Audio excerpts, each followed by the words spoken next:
Depuis maintenant 2 semaines, on débroussaille les changements et les enjeux de la saison 2022. Maintenant que l'on a planté le décor et expliqué en profondeur le règlement technique, nous allons aborder l'aspect plus philosophique de cette révolution, et notamment sa volonté d'être plus égalitaire, plus juste. La Formule 1 met effectivement en place des mesures pensées pour mettre toutes les équipes au même niveau, ou bien pour que les petits rattrapent les grands. D'ailleurs, un des objectifs assumés de ce changement réglementaire, c'est de réduire l'écart entre la meilleure et la pire voiture du plateau. Ainsi, il y a des règles précises qui vont dans ce sens. Dans cette vidéo, nous allons les présenter, les expliquer et puis les discuter. On peut commencer avec la multiplication des pièces prescrites, standardisées et open source. Je m'explique. En Formule 1, chaque équipe construit des pièces pour sa voiture et la FIA les classe selon plusieurs catégories. Il y a d'abord les pièces standards, dites listées, celles dont le design, la fabrication et la propriété intellectuelle ne peuvent appartenir qu'à une seule équipe.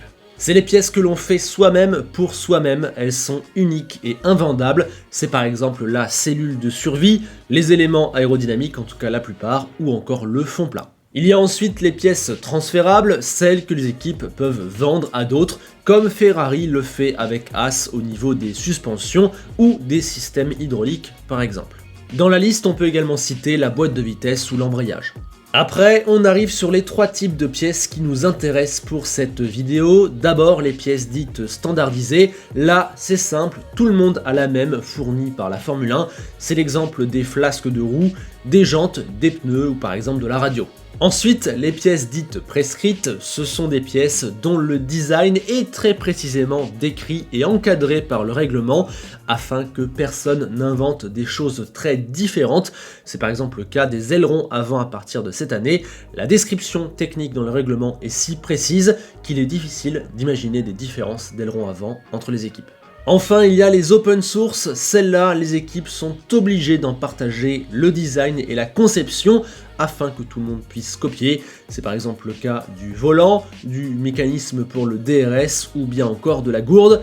Dans un article en description, vous retrouvez le listing de toutes les pièces. Et cette année, le nombre de pièces open source, prescrites ou standardisées dans le règlement augmente avec pour objectif de provoquer un rapprochement de performance entre les voitures. Et oui, tout le monde peut avoir le même volant ou le même mécanisme de DRS puisque la pièce est disponible à la copie. Tout le monde aura les mêmes flasques de roues par exemple car elles sont carrément fournies par la Formule 1 et même une pièce comme l'aileron avant, vu qu'elle est très prescrite par le règlement, sera a priori assez similaire entre toutes les équipes, etc. etc. Alors évidemment, tout ne rentre pas là-dedans, heureusement, les équipes ont encore beaucoup de pièces à faire elles-mêmes sans aide de la part des autres, mais avec la multiplication des pièces prescrites open source et standardisées, on veut réduire les coûts des écuries et aussi éviter que des différences de performance se fassent sur des petites choses. Produire son propre volant sophistiqué ou développer des améliorations sur les jantes demande beaucoup d'argent et de ressources. Une chose que Mercedes peut faire, vu son aisance financière, la qualité de ses infrastructures et le fait que vu qu'elle est première, elle n'est jamais dans l'urgence, mais une chose que Haas n'a ni le temps ni les moyens de faire. Et au final, ces petits détails commencent à peser lourd dans la balance et creusent toujours plus les performances, ce que la Formule 1 veut éviter. Elle ne veut pas que les petites équipes perdent du temps et des ressources à développer des pièces comme le volant, pourtant une pièce sur laquelle elles ont du retard. En plus de ça, le règlement des voitures a été simplifié et laisse peu de place à l'imagination, d'autant qu'il a déjà été annoncé que toute trouvaille exploitant une zone grise aurait toutes les chances d'être interdite. On veut vraiment qu'il y ait le maximum de pièces en commun et une faible marge de manœuvre pour rapprocher les écuries et venir en aide aux plus petits. Autre point qui va dans ce sens, les limites à l'utilisation de la soufflerie et de la CFD. La soufflerie, c'est ce grand tunnel avant ultra sophistiqué dans lequel les équipes placent une reproduction de leur voiture. Une fois allumée, la grande machine reproduit les composantes d'une sortie sur une vraie piste, permettant de simuler les effets de l'air sur la voiture et les effets de la voiture sur l'air. Dans la description, je vous mets une excellente vidéo d'Aston Martin qui explique comment marche une soufflerie. Le CFD, lui, c'est la simulation de dynamique des fluides, soit, en des termes plus abordables, le calcul par ordinateur de l'efficacité des composants aérodynamiques. Les équipes lancent des simulations, toujours pareil, pour voir comment l'air se déplace, comment la voiture réagit, etc. etc. Avec l'immense changement de philosophie aérodynamique qu'on se tape cet hiver, vous comprenez que ces deux outils sont absolument essentiels. Oui, mais leur utilisation est limitée, tout le monde n'a pas accès au même nombre de jetons de soufflerie et de CFD. C'est en place depuis l'an dernier et ça se durcit encore plus pour cette saison. La Formule 1 met en place un système comparable à celui de la draft NBA. Moins tu es bon, plus tu es avantagé pour la saison suivante. En clair, l'écurie arrivée première du championnat constructeur n'aura le droit qu'à 70% du total dont pourra disposer l'écurie arrivée 7ème, c'est 75% pour le deuxième, 80% pour le troisième, etc. etc. Et pour les trois derniers, c'est 105, 110 et 115%.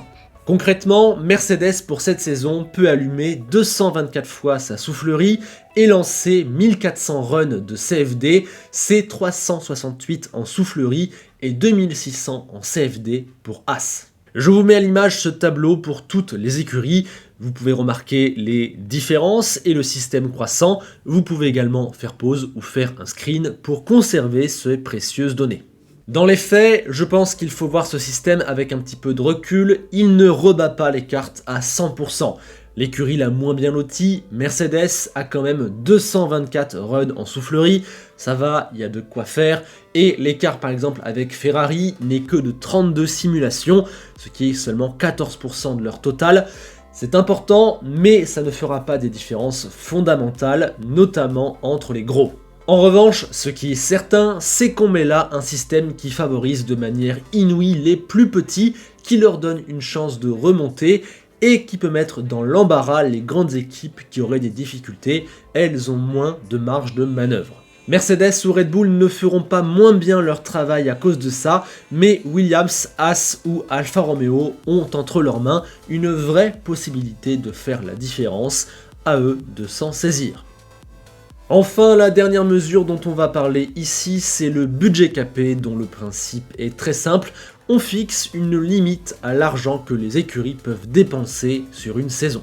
La limite était de 145 millions de dollars en 2021, elle passe à 140 millions pour cette saison et est prévue à 135 pour la saison d'après. Dans cette limite est compris, je cite, tout ce qui touche à la performance, le développement des voitures, l'achat de pièces, etc., etc.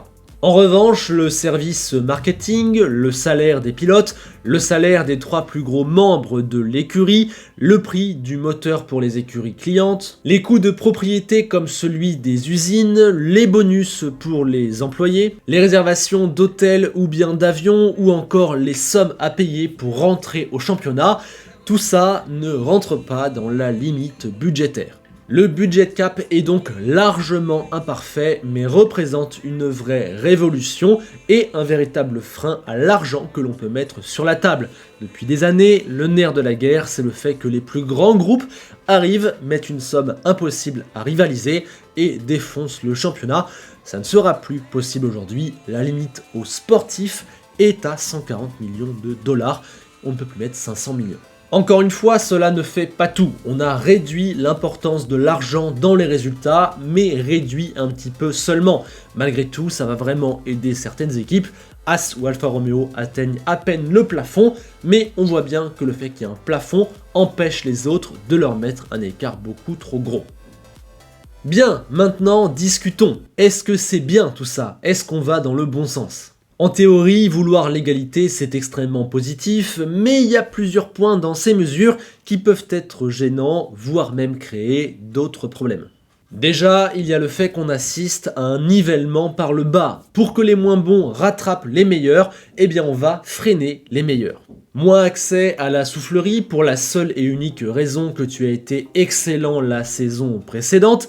un règlement beaucoup plus limité avec l'apparition de pièces standardisées qui te permet moins de te démarquer par ton intelligence et ta qualité, l'obligation de mettre tes pièces développées en open source. Oui, il y a un nivellement par le bas dans ces mesures dont je suis le premier à ne pas être 100% fan.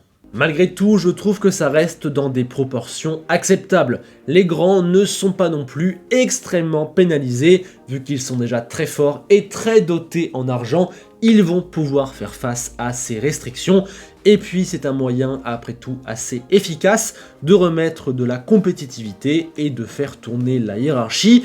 C'est peut-être pas le plus au mérite, mais ça n'est pas non plus injuste.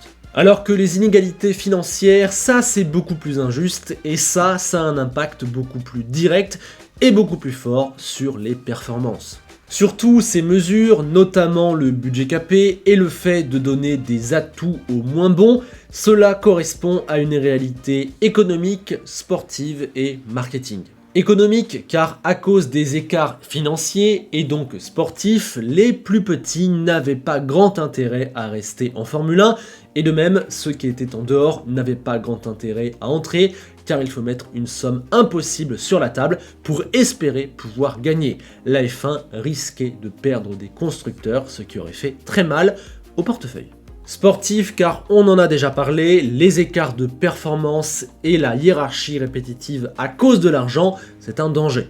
Marketing enfin car à cause des deux problèmes précédents, la F1 a une moins bonne image et peut moins bien se vendre, il y avait donc urgence à réagir. En somme, on avait cruellement besoin d'égalité des chances, ces mesures nous en rapprochent, même si dedans il y a un petit peu de nivellement par le bas. Une autre critique apportée à toute cette philosophie générale, c'est le fait qu'elle brime l'innovation. Ces règlements, ces mesures, ces décisions ne font plus la part belle au cerveau, aux ingénieurs et à l'intelligence. Et dans le fond, c'est vrai, et je suis en partie d'accord avec cette affirmation, le fait d'avoir un règlement plus restrictif, des pièces standardisées, moins de souffleries pour les meilleurs, etc., etc., oui, effectivement, on ne va pas dans le sens des talents, de l'innovation, etc., etc. Si on pousse ce raisonnement à l'extrême, on peut se retrouver dans une situation où les meilleurs se vexent car ils sont défavorisés et n'ont plus les moyens de faire valoir leur talent, etc., etc. La F1 pourrait perdre de son intérêt pour certains constructeurs, pourrait rentrer dans un cercle vicieux à force de penser comme ça. Mais attention, je pense que c'est une vision démesurément pessimiste. La Formule 1, selon moi, ne prend pas ce chemin, mais il est vrai qu'il y aura un équilibre à trouver. En attendant, rassurez-vous, on reste très loin de voitures complètement standardisées, et puis, même si c'était le cas, il y aurait des choses positives à trouver. En conclusion, je dirais que tout en cherchant des performances serrées et de l'égalité partout, il ne faudra pas oublier l'innovation, la compétition et les différences qui font partie intégrante de ce sport. Bien, sur ce, je vous laisse réagir en commentaire. Que pensez-vous de ces mesures? Que pensez-vous de cette philosophie?